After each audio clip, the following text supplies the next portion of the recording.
আগামীকাল বিভিন্ন সনাতনী সংগঠন হিন্দুরা বাংলাদেশ পশ্চিমবঙ্গ বর্ডারের বিভিন্ন জায়গায় কোথাও 1 ঘন্টা কোথাও 2 ঘন্টা অবরোধ করবে, সিম্বলিক অবরোধ হবে। 26 তারিখে আরো বেশি সংখ্যা নিয়ে আজকেই ডেপুটি হাই কমিশনারকে তৃতীয় চিঠি পাঠিয়েছি as a leader of opposition, আমাকে মিট করতে দিতে হবে সেকেন্ড হাফে। আমি রেসপন্স পেলে গুড, রেসপন্স না পেলেও যাব।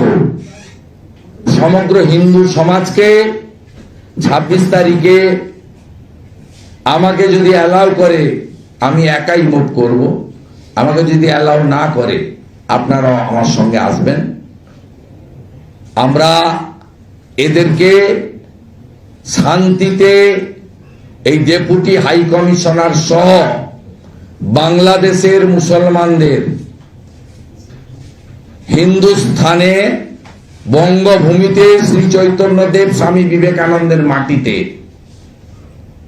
স্বামী প্রণবানন্দের ভূমিতে ডক্টর শ্যামাপ্রসাদ মুখার্জির তৈরি করা বাঙালি হিন্দুদের হোমল্যান্ডে আমরা সুস্থভাবে তাদের কাজকর্ম করতে দেব না।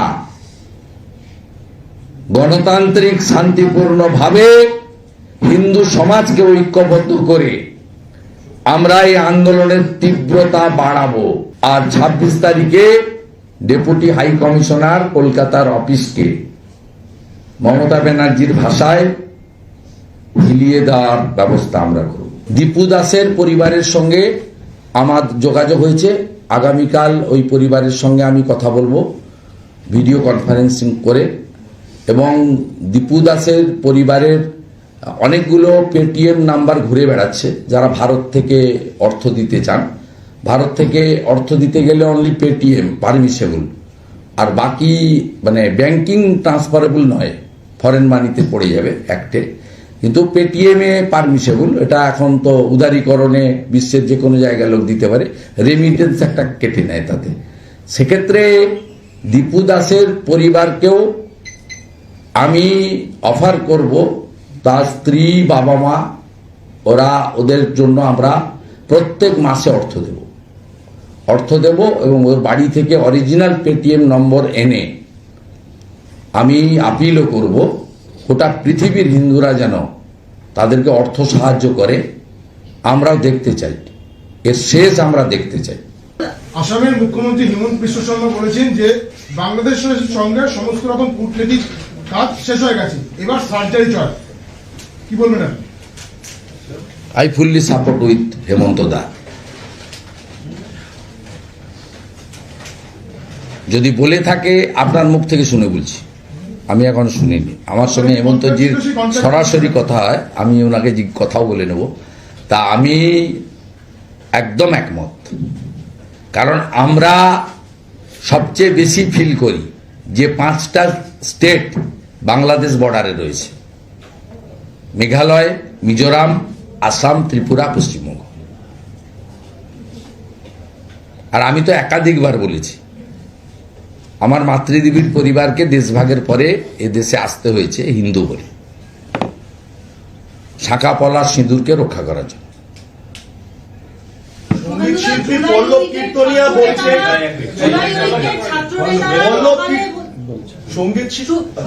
জুলাই ঐক্যের ছাত্র নেতারা সকালে বলছেন যে ভারত বিরোধিতার স্লোগান দিয়ে হাদির মৃত্যুর জন্য ভারত দায়ী এবং রাত্রিবেলায় আইটেম সঙ্গের সঙ্গে নাচ করছেন। তাহলে কি হাদির ডেড বডিকে রাজনৈতিক ঘুঁটি বানিয়ে তারা ভারত বিরোধিতার জিগির তুলে নিজেরা ক্ষমতায় আসতে চাইছে?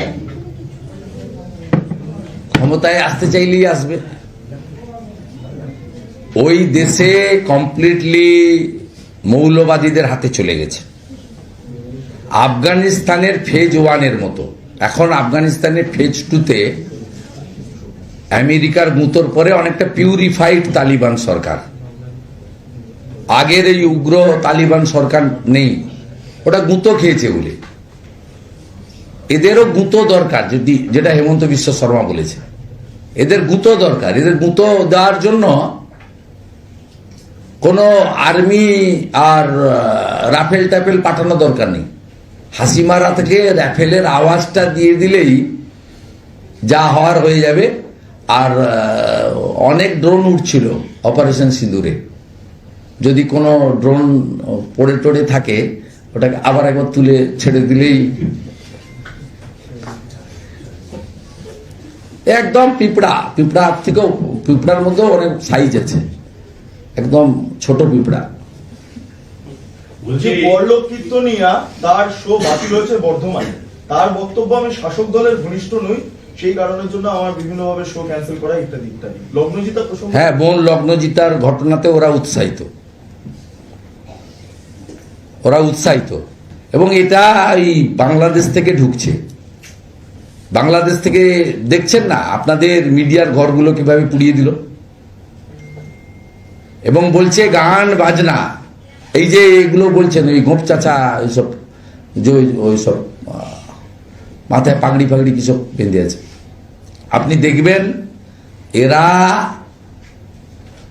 বলছে, কাল থেকে বলছে যে কোনো বুদ্ধিজীবী সুশীল সমাজ, গায়ক গায়িকা, বাজনা, সঙ্গীত, সব কবিতা, আবৃত্তি, সাহিত্য, এদেরকে আগে পরিষ্কার করতে হবে।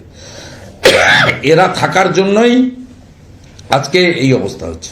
বিচলিত মুখ্যমন্ত্রী, তার সরকার হিন্দুদের ক্রমবর্ধমান রাস্তায় বেরিয়েছে প্রতিবাদে ভয় পাচ্ছিলেন, তাই আজকে বর্বরচিতভাবে মারা হয়েছে। আমরা ভিডিও দেখে এই পুলিশগুলোর নাম আইডেন্টিফাই করব।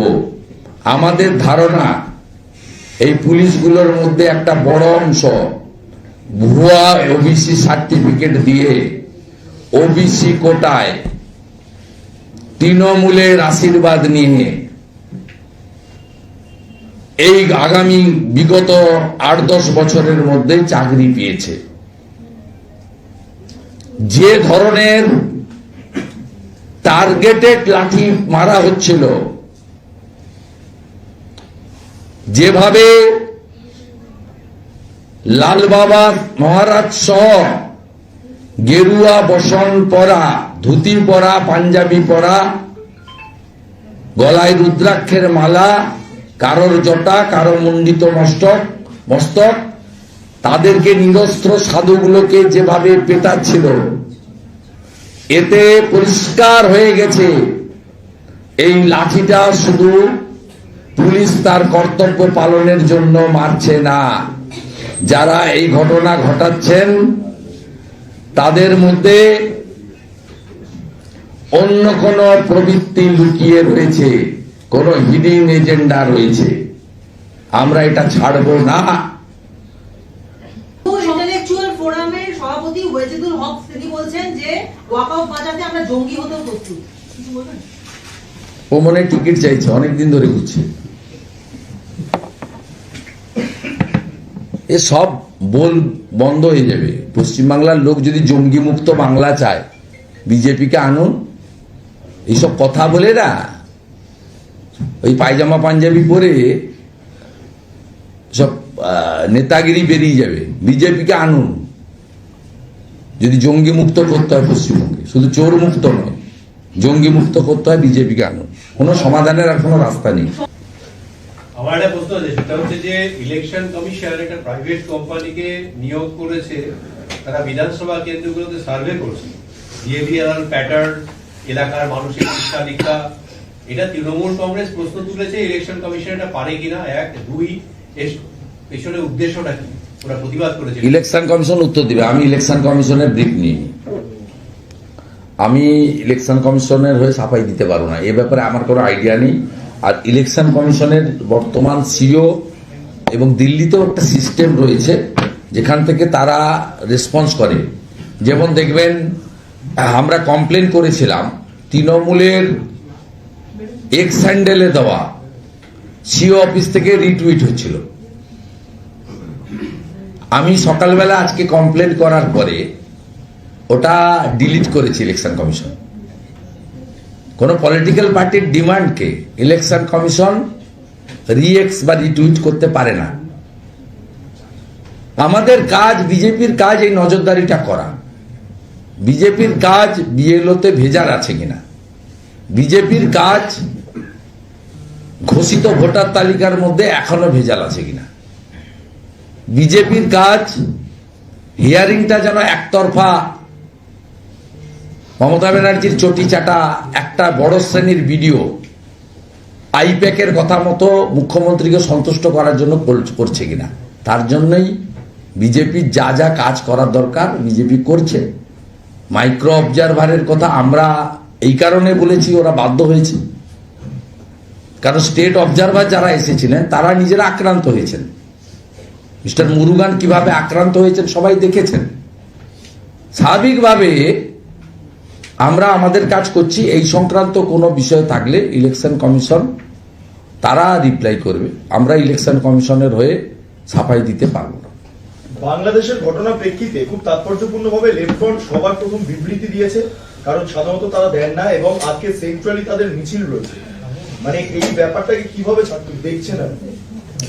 বামফ্রন্ট মিছিল করছে, মিছিলে বামফ্রন্ট বলছে দুষ্কৃতকারী। বামফ্রন্ট মিছিল করছে, বামফ্রন্ট বলছে দীপু দাসকে হত্যা করলো কেন। আমরা বলছি দীপু দাস হিন্দু বলেই মারা হয়েছে, এবং যারা পোড়াচ্ছিল তারা ধর্মীয় স্লোগান দিতে দিতে পোড়াচ্ছিল। বামফ্রন্ট যদি সত্যিকারের তার রুট চেঞ্জ করে, আগে বামফ্রন্ট ব্যানারে ছবি দিত না, এখন ছবি দেয়। বামফ্রন্টও ঠেলায় না পড়লে বিড়াল গাছে ওঠে নার মতো অনেক জিনিস চেঞ্জ করছে। তা বামফ্রন্টকেও চেঞ্জ করতে হবে আনন্দবাজারের মতো। আনন্দবাজার আগে হিন্দু লিখতো না, বাংলাদেশের ঘটনায় লিখছে যে হিন্দু আক্রান্ত, হিন্দু পলায়ন। যারা জ্বালাচ্ছে তারা তো ধর্মীয় স্লোগান দিয়ে জ্বালাচ্ছে। তো হরগোবিন্দ দাস, চন্দন দাসের পরিবার তো মোহাম্মদ সেলিম আর মীনাক্ষী গেছিল, তাদের কি বলেছিল অন ক্যামেরা আপনারা দেখেছেন। মমতার টাকা রিফিউজ করেছিল, পরবর্তীকালে বিজেপির অর্থ নিয়েছে, আমাদের সঙ্গে আছে। একটু পরে জাজমেন্টের পরে আমার সঙ্গে থাকবেন। আজকে তারা বলেছেন যে আমরা সিপিএম কে ভোট দিই, কাস্তে হাতুড়ি তারা চিহ্নে, খুনটা করে দিয়ে গেল বাড়িতে ঢুকে হিন্দু বলে।